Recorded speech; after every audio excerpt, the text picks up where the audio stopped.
مسلمان کچھ لوگ غفلت میں سحری کھائے بغیر ہی جو ہے روزہ رکھا کرتے ہیں، سوچتے ہیں ہم نے اچھا کام کیا ہے، ہمارے جسم میں انرجی ہے، طاقت ہے۔ یہ سنت کے خلاف کام ہے کہ کوئی مسلمان غفلت کی وجہ سے، سستی کی وجہ سے، نیند کی وجہ سے بغیر سحری کھائے یہ روزہ رکھے۔ ہاں وہ الگ بات ہے کہ کسی کی آنکھ لگ گئی ہو، سو گیا ہو، ورنہ رسول اللہ صلی اللہ علیہ وسلم نے فرمایا ہے کہ تم یہود اور نصارہ کی مخالفت کیا کرو روزوں کے اندر، کیونکہ وہ سحری نہیں کھاتے ہیں روزے کے اندر، تم سحری کھایا کرو، لہٰذا یہ ان کی مخالفت ضرور کیا کرو۔ وہ سحری نہیں کھاتے ہیں، تم سحری کھایا کرو۔ اسی طرح فرمایا تسحروا، تم سحری کھایا کرو، کیونکہ سحری کے اندر اللہ رب العزت نے ایک فرشتہ مقرر کیا ہے۔ جب مسلمان سحری کھاتا ہے تو ایک فرشتہ اس کو برکت کی دعا دیا کرتا ہے، لہٰذا سحری ضرور کھانی چاہیے۔ پھر ایک مسئلہ یہاں یہ بھی پیش آتا ہے کہ کچھ لوگ ہمارے یہاں پہلے سے چلا آ رہا ہے کہ جب وقت گزر جاتا ہے سحری کا یعنی اذان کا،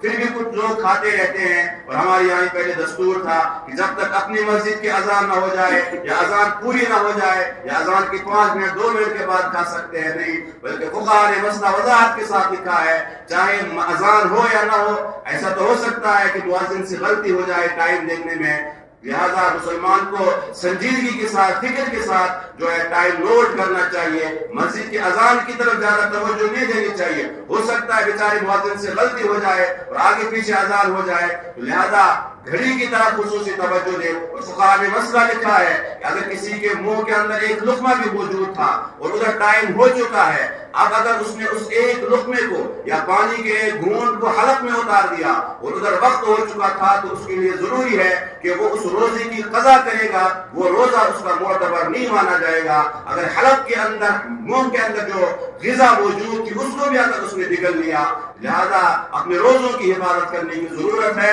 یہ تو سحری کے متعلق ایک مسئلہ تھا۔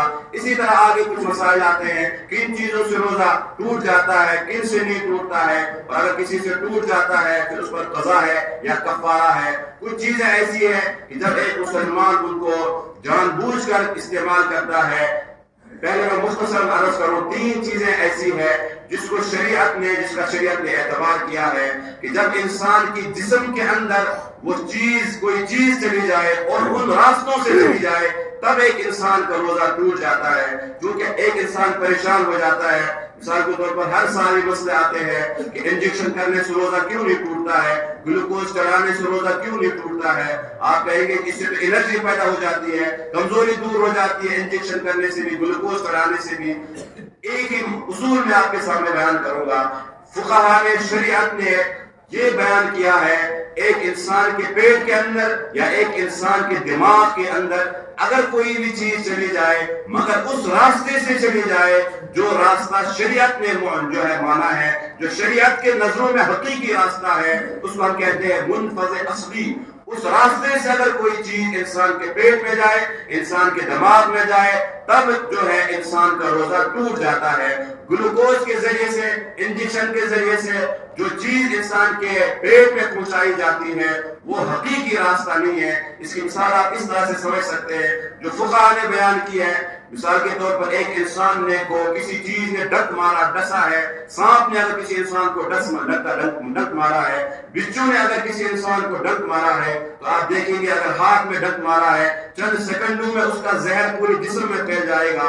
سانپ نے یا کسی اور چیز نے اگر کسی انسان کو ڈک مارا ہے تو چند سیکنڈوں میں پورے جسم کے اندر وہ زہر پھیل جائے گا۔ اگر آپ کسی مفتی صاحب سے پوچھیں گے کیا اس انسان کا روزہ ٹوٹ گیا، حالانکہ زہر تو پورے جسم میں پھیل چکا ہے، خطرہ یہ انسان مر جائے گا، کوئی بھی مفتی آپ کو یہ نہیں کہے گا کہ اس کا روزہ ٹوٹ جاتا ہے۔ آپ کہیں گے کہ اس کا زہر، وہ زہر کا اثر پورے جسم میں پایا گیا ہے، پھر بھی اس کا روزہ نہیں ٹوٹتا ہے۔ تو جس طرح اس انسان کا روزہ نہیں ٹوٹتا ہے، اسی طرح گلوکوز یا انجیکشن وغیرہ کرنے سے روزہ نہیں ٹوٹتا ہے۔ وجہ یہ ہے، یہ جو انسان کی جسم میں یہ چیز پہنچی ہے، یہ اس راستے سے نہیں پہنچی ہے جو حقیقی راستہ تھا۔ حقیقی راستہ کیا ہے؟ ایک انسان کا منہ ہے، انسان کے منہ سے اگر ہم نے کوئی چیز حلق میں پہنچائی ہے تو اس سے انسان کا روزہ ٹوٹ جاتا ہے۔ حقیقی راستہ کیا ہے؟ یہ ناک ہے. ناک کا جو کنیکشن ہے وہ ڈائریکٹ انسان کے دماغ کے ساتھ میں ہے. حقیقی راستہ یہ کان ہے. اسی وجہ سے آپ نے سنا ہوگا کہ ناک کے ذریعے سے اگر ہم ناک میں دوا ڈالیں گے، کان میں دوا ڈالیں گے، اس سے روزہ ٹوٹ جاتا ہے، کیونکہ یہ دو راستے ہیں. ایک تو منہ ہے، ایک ناک ہے، اور اسی طرح سے یہ کان ہے. آج کی جو ڈاکٹری ہے وہ کہتے ہیں آنکھ بھی اس میں داخل ہے. اس میں علماء کا قصور نہیں ہے. پہلے کے علماء سے اگر آپ پوچھیں گے وہ کہیں گے کہ آنکھ میں دوا ڈالنے سے روزہ نہیں ٹوٹتا ہے.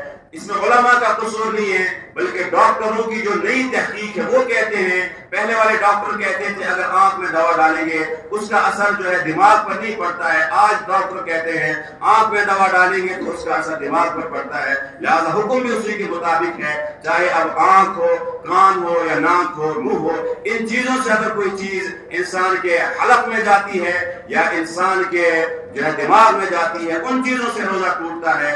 اسی طرح سے ایک انسان کوئی چیز سونگتا ہے، سونگنے کے ذریعے سے اس کا اثر دماغ میں جاتا ہے، اس سے بھی جو ہے روزہ ٹوٹ جاتا ہے.